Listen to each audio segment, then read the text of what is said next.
love to tell you, look, you can go out here and get rich, do a couple of things. That ain't happen. You got to get real doggish.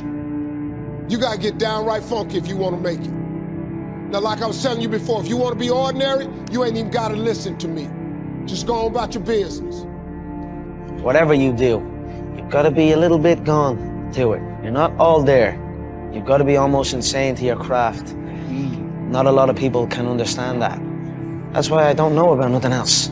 I do not pay attention to nothing else. There was games of football on yesterday, there was rugby, there was this, there was that. And like normal society is like, let's talk about this, and let's engage in this. And I can't do it. I just don't, people are talking to me, and in my head, I'm counting something. I'm counting up a number. This isn't for the masses. This is for those who want to leave normal behind. Those who are in search of a new realm. It's a lonely journey. You're isolated. Those who used to keep pace with you will fall off. They'll see where their world ends and yours begins. Your ability to suffer, endure, outwork must be greater. Life doesn't happen to you. We all think that life happens to me, right? Life happens for you. It happens for you. I mean, opportunities will come to you every day.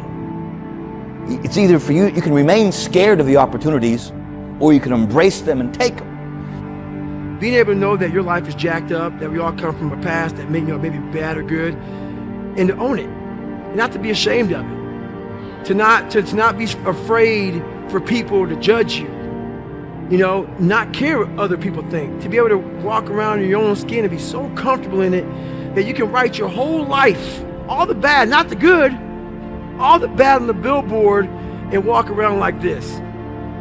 Why wouldn't you want to try to go as hard as you could on every set that you do, every chance you get? Like, it's not really freaking often where I think about leaving something in the tank and have that be a positive scenario.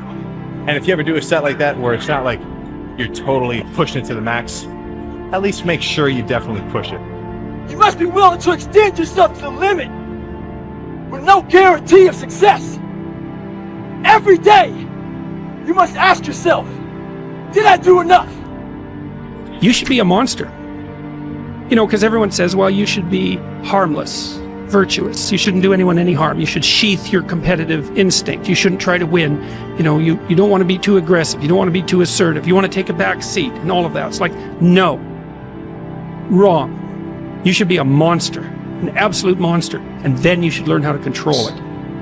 Be the guy who embraces the ugly, the miserable. Be the guy who embraces hard work, the grind. Don't be afraid of being hurt. Don't be afraid of sacrificing some blood. You know when you did a hard set. Nobody has an easy life. Life will drive you down to the ground, like squatting. Life will take you down to the ground. It will tear you apart. When you think it's all good, life shows you you're wrong, But you know something? We're supposed to feel that. We're supposed to go through those things to have the opposite. You gotta have sadness to have happiness. You gotta have terrible workouts to have good workouts. You gotta have the opposites. So being fearless means putting yourself out there and going for it. No matter what, go for it. Not for anybody else, but for yourself. If you are sitting in this room and you have extraordinary aspirations, then you're gonna have to do extra.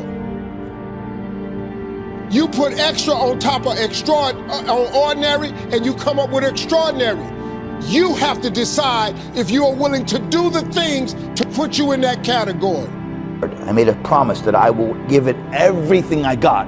I'm ready to die for what I had to succeed. I have to give it everything I got. That way I'm a winner no matter what. I fought for it because no one gave it to me, because it was just me alone in the gym, me alone in the mirror, me alone in my head. No one did it for me. I worked for it, and I'm never going to let someone else take that from me. If you push yourself hard, and you should be able to catch yourself if you're not, pushing yourself up to that expectation. The enlightened lifter will at least be able to catch himself and say, what the heck was that? And then go harder for the rest of the lift. The last thing you want to do is do a BS lift in its totality. Have a crappy pump, probably be in a crappy mood. I mean, come on. What's important to you? What's important to you? For whatever reason, you know, I felt like I didn't feel good about myself if I wasn't doing everything I could to be the best version of myself. If I felt like I left anything on the table, it would eat away at me. I wouldn't be able to look myself in the mirror.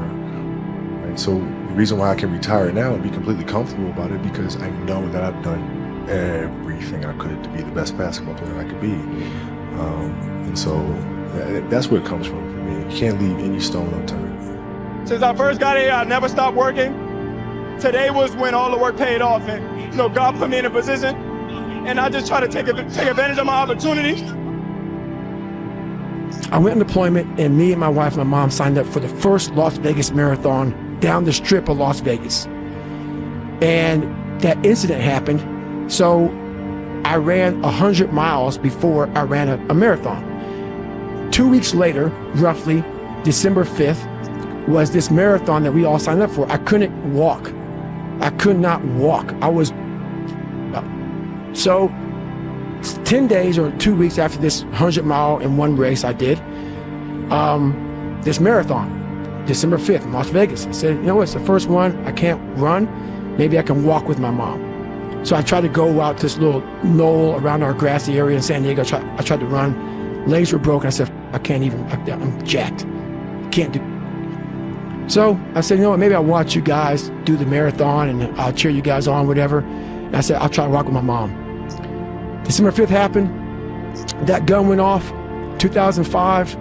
14 days after, I broke myself off and I qualified for the Boston Marathon. I ran 3:08.